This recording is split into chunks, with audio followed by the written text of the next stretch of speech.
Hello, everybody. Oh, Good evening. good evening. Lovely to have you with us. Thank So, you. over to you. How do you want to? We've got lots of questions. I've got my list.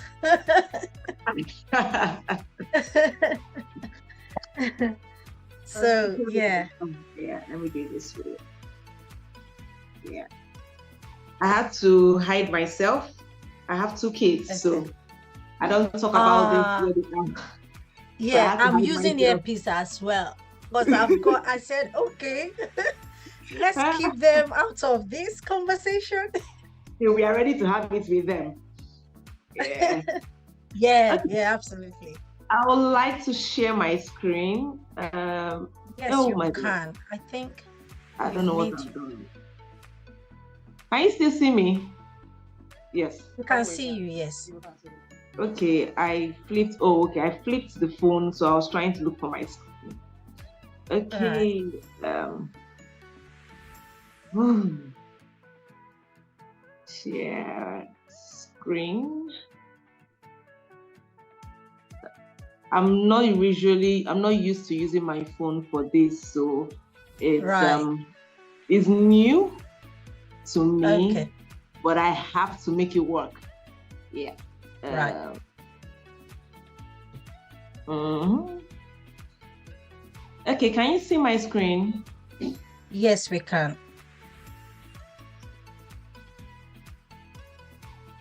Uh, okay, it's like we'll just continue from here. This is basically the second slide. Okay, hello everybody. Okay. My name is Vera Chikezie, okay? I enjoyed Shade, I enjoyed you biting your tongue when you're trying to pronounce it, because I can't be the only person struggling to pronounce it. I'm a sexologist. I'm a Right. certified clinical sexuality coach and master sexpert. Sexpert is actually a word. It's two words merged together, sex experts. So put it together is sexpert. My story is on my page. I went into this as a result of the challenges I had myself as a virgin bride. So my mentor, who is also my pastor, encouraged me to push for this, and here I am.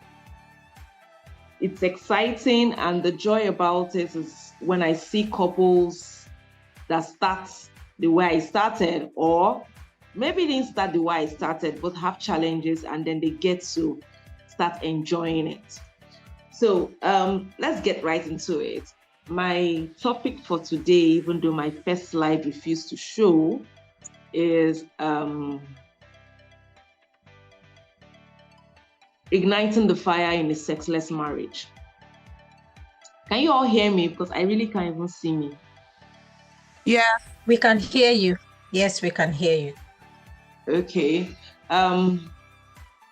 Igniting the fire in a sexless marriage. And so let's take it from the very beginning. What exactly is a sexless marriage?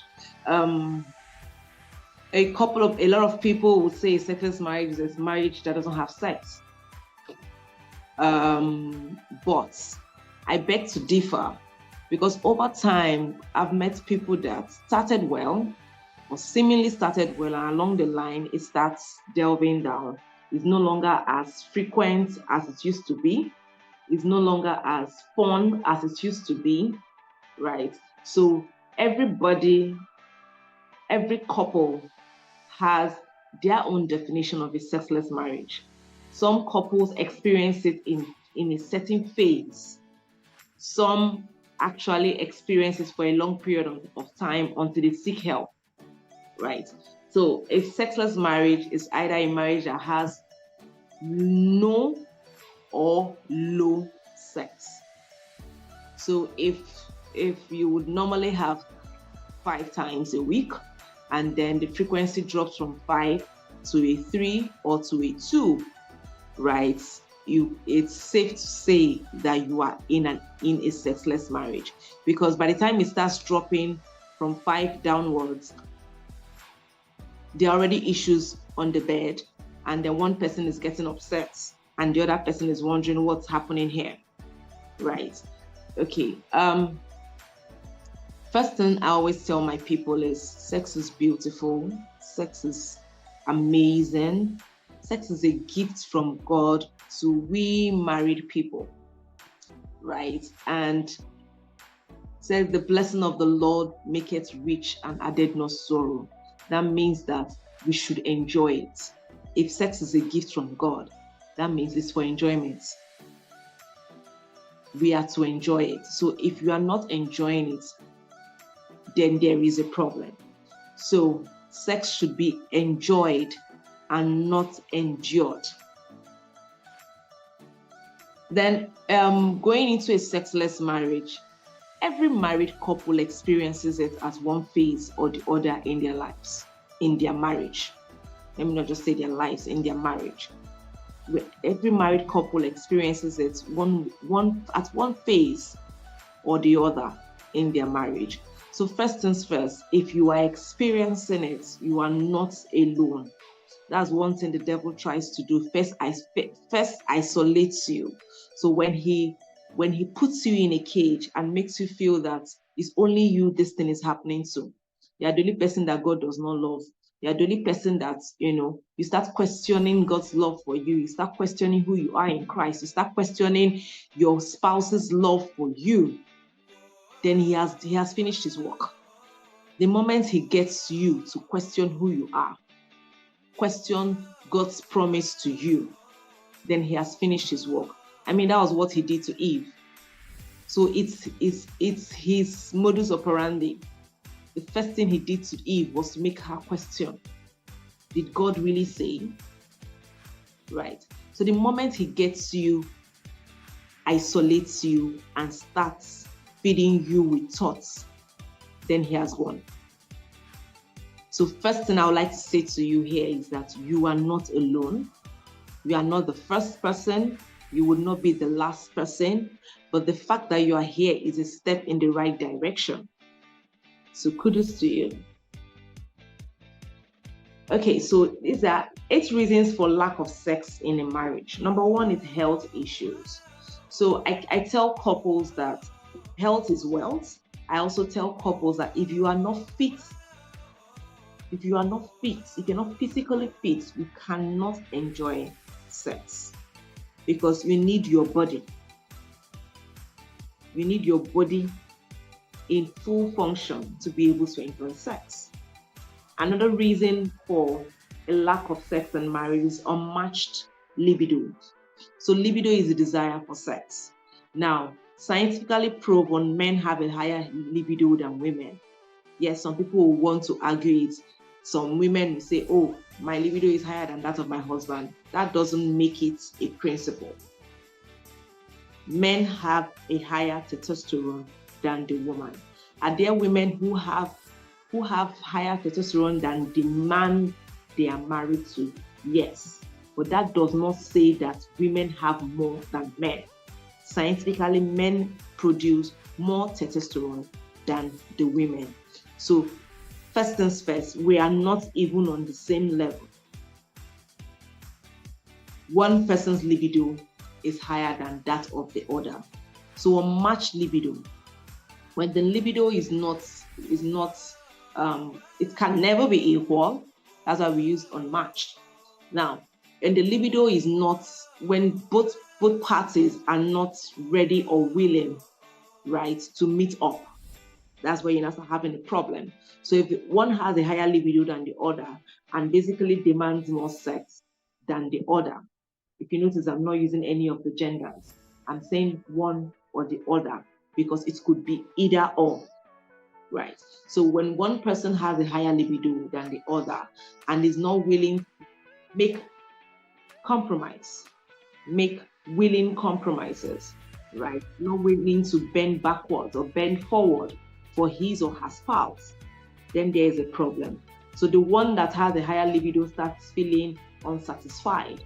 the one that has a lower libido starts feeling not enough.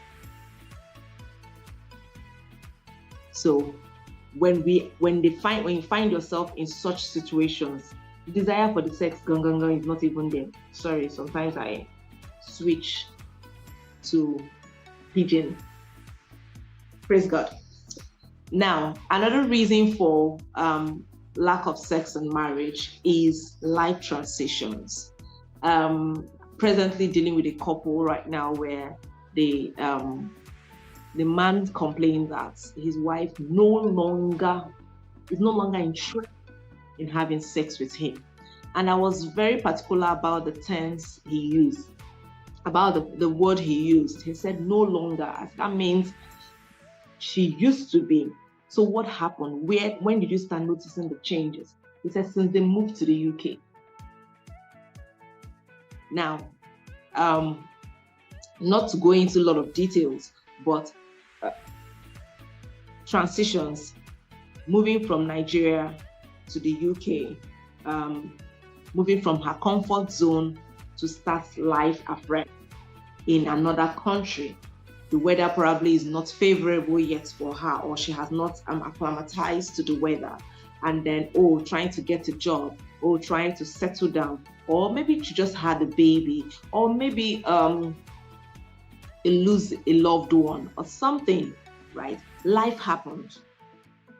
So you see why I said couples experience sexless, lack or low sex in their marriage at different phases of their life. So life transitions, something happened, a new job, a new, more demanding job would have happened, or traffic.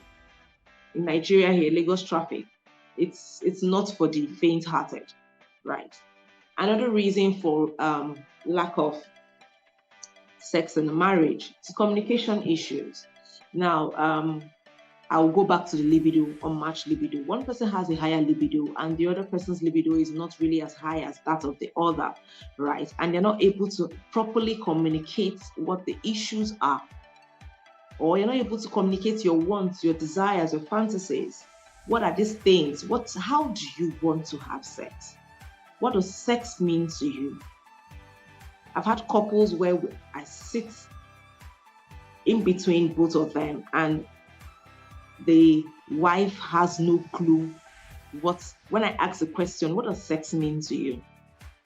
The man just goes straight to the point, and then the woman closes her eyes and begins to fantasize and says all the things she expects, all her expectations, and she's just going into la la land and coming back, and her husband is looking at her in shock.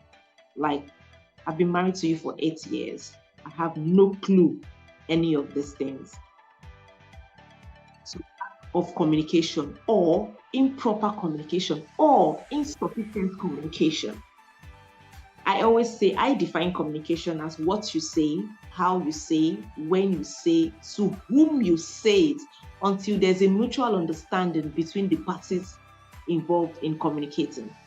So until I effectively understand what Sade is saying, Sade has not communicated. Until you on this Zoom understands what I'm saying, I'm just talking. So that's why I thank God for question and answers. So if the parties involved have not understood what is being said, you're just making a speech, you have not communicated, right? And communication goes beyond what you say. Remember I said how you say it, right? Statistics and science has shown that what you say is really not as important as how you say it. So your body language, your countenance, your attitude, So most times they say women don't really say, they act. But the man wants to hear. He wants to hear. He's not in your mind. He's not in your heart. You have to be able to say exactly what you want and how you want what you want. So communication is a major issue in any relationship. Now, another reason, other relationship issues, it could be anything. It could be anything. It could be that I prefer sleeping on one side of the bed. Or I prefer sleeping with the lights off. And my husband wants the lights on. As a problem. The problem. I want everywhere dark. He wants there to be light. I want to have sex with lights on. He wants to have sex in the dark. And I'm wondering, how do you want to see what you're doing?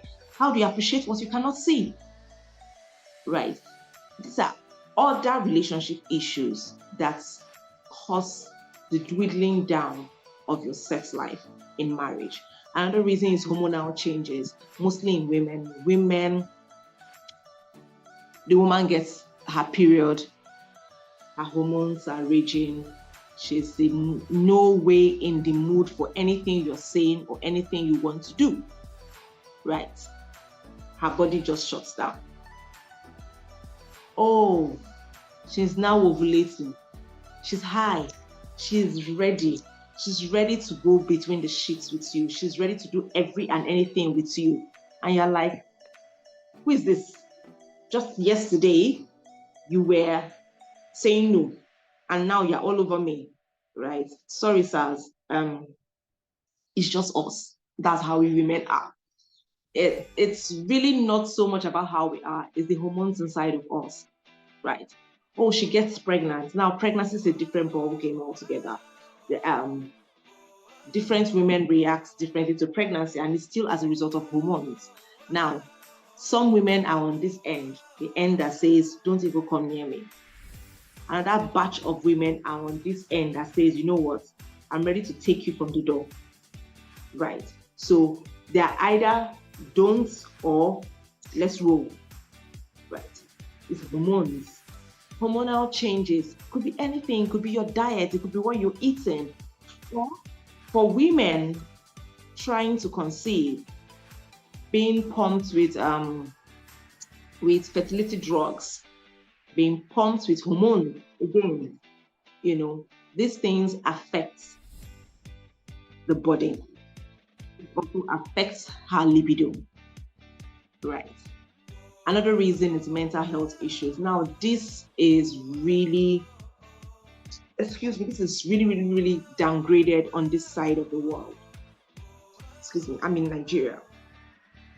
This mental health is taken for granted. And the largest sexual and sensual organ is the mind. I always say, anything you cannot conceive in your mind, your body cannot carry it out.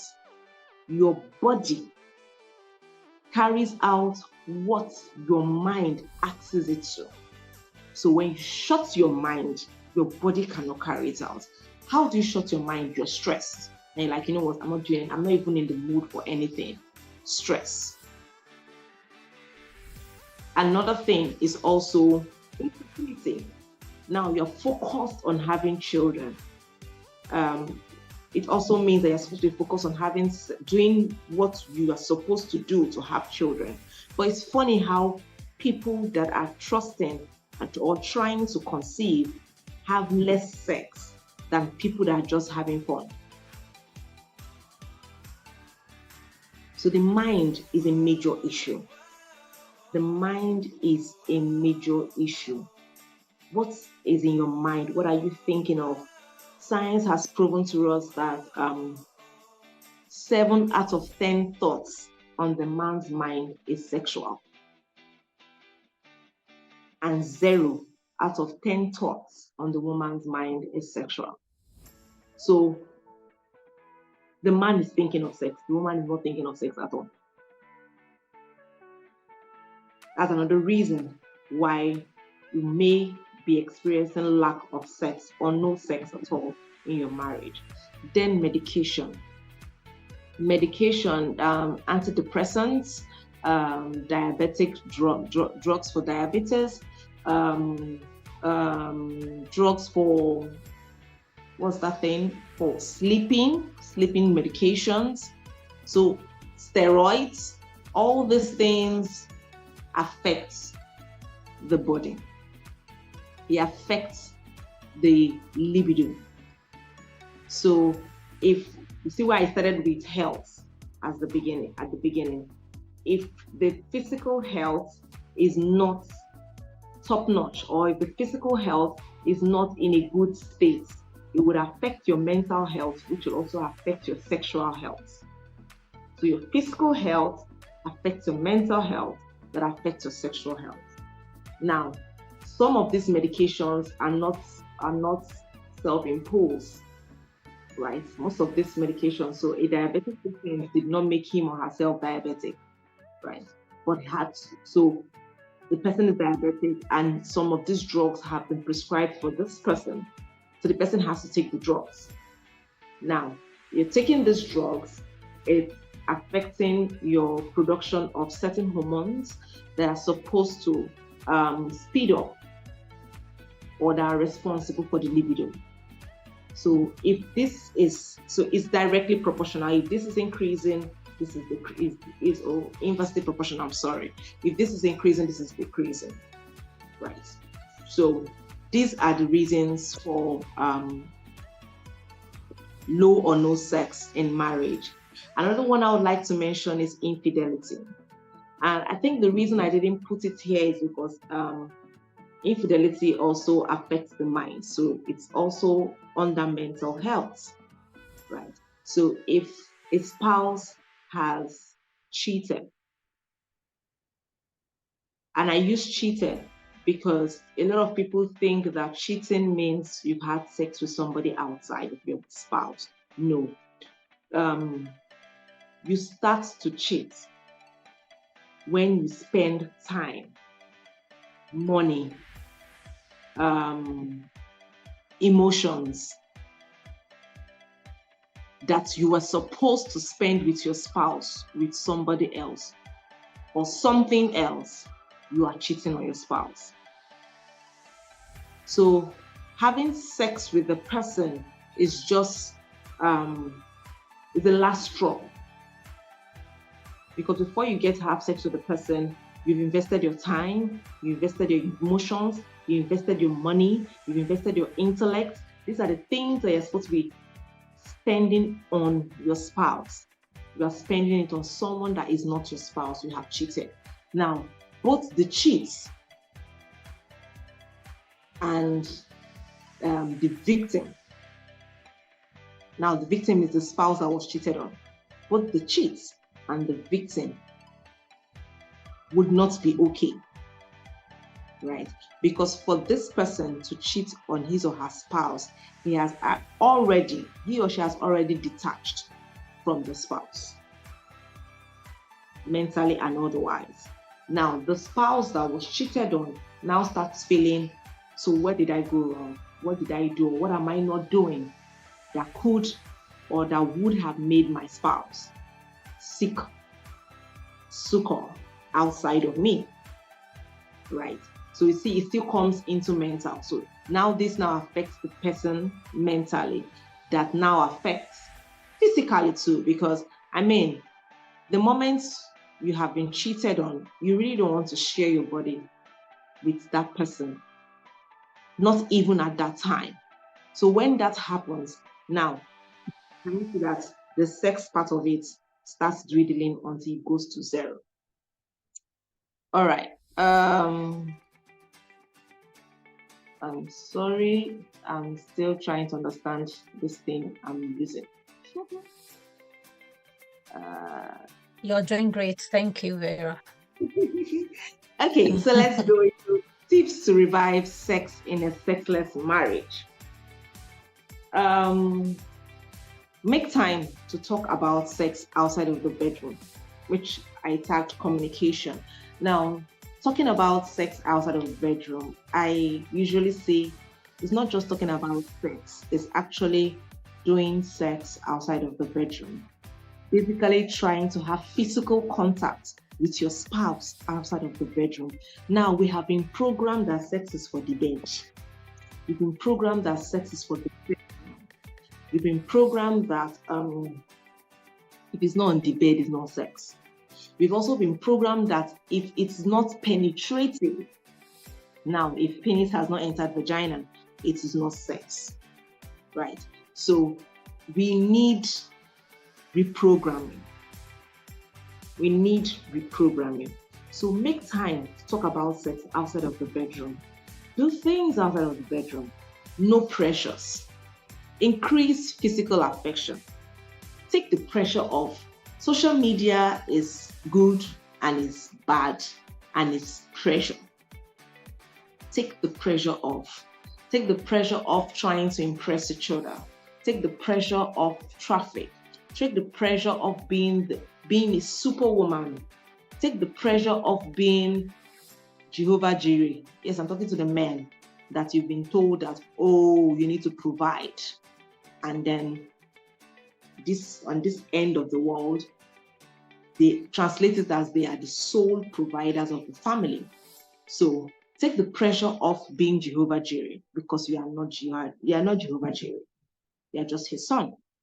Take the pressure off having an orgasm every time you have sex. Take the pressure of performance pressure. Take it off. Take the pressure of having sex on your bed. Take the pressure of sex has to be in the night. Doesn't have to be in the night. We take you to my next point. Try new things. Take a shower together. Have sex in your shower. Your dressing table in your bedroom. Your staircase, if you live in a house that has staircase. Your kitchen. The edge of your bed. If you have an office in the house, office table, the office chair, spend time being you. Play with your spouse. It's he or she is your spouse. Play with your spouse. Sometimes we go to the movies and just sleep. I'm sorry. We could have been stressed all day, or we really not have time.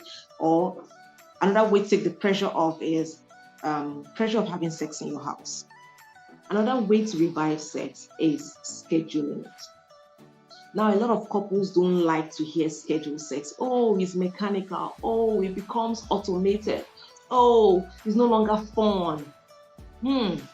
Unless you are still in the honeymoon phase of your marriage. I will say that again. Unless you're still in the honeymoon phase of your marriage, my sister, my brother, life would happen. And I would rather have sex on my schedule than not have sex at all. I'd rather have sex on my schedule than not have sex at all. See, the Bible says, for this cause shall a man leave his father and his mother and cleave to his own wife, and two shall become one flesh. So one of the purposes of sex is for bonding. So now imagine when you are no longer bonding, or when you're no longer having sex, or the sex has reduced in your marriage. I'm sure you know that the bonding glue starts wearing off. Then you now start getting agitated. You start getting irritated. Any little thing you're upset. There's no bond. There's no bond. Put it on your schedule. Thursday night. Thursday. It doesn't have to be Thursday night. It could just be Thursday. I know. He knows that if sex is on the schedule for Thursday, we have to make it work. Now, it makes me prepare my mind. It makes me prepare my body. Does that mean that we don't have spontaneous along the line? Oh, we do. But what that schedule does for us is that it makes sure that we have sex in the week. Your sexual life in your marriage cannot be dependent on spontaneity. Spontaneity is fun. Spontaneity is good. Or you hear, oh, I just want to wake up with you inside of me. Oh my God. It's good. Have you told him? No. Even if you've told him, and he sleeps, and he's still sleeping, and you are just there waiting you are still fantasizing of waking up with him inside of you. That won't happen. And when it doesn't happen, somebody starts getting offended and starts becoming cranky. When you schedule it, you have just ensured that you have sex at least once in the week in your marriage. And then if all these 5 things I've listed, you've done all of these and it's not improving and no positive change has happened or is happening, then you get professional help. Get help. We on this side of the world, we say it's our village people. Your village people didn't do anything for you. Your village people have no business. They have their own challenges they are thinking about. They have no business with you. The village people did not do you anything. Get help. Get help. But like I always tell people, there are a whole lot of sexologists. I didn't know until I went into the field. There are a whole lot of sexologists. But if you want to hear godly principles, if you want to hear about sex the way God created it, if you want to hear about sex clean, undiluted sex, then Wholesome Sexuality is where you should be. We offer counseling and we put programs together for couples. Right. So in conclusion, at different phases in your marriage, right, you could experience low or no sex. You are not alone. It's not strange. So long as you are willing to work on it, there are ways to stay connected. There are ways to stay connected emotionally, physically, and maintain a healthy and happy relationship. I tell people that sex is very important in the marriage. But there are other forms of intimacy, non-sexual intimacy, other forms of building intimacy in your marriage that is non-sexual, right? And then when you take most of these steps, when you take these steps in building intimacy in your marriage, it may or may not lead to sex, but I guarantee you that it will get there. So I hope with these few points of mine, I've been able to deal with some matters. I'm open for questions.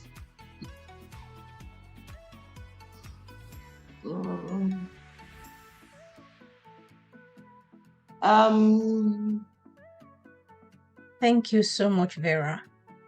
You're welcome.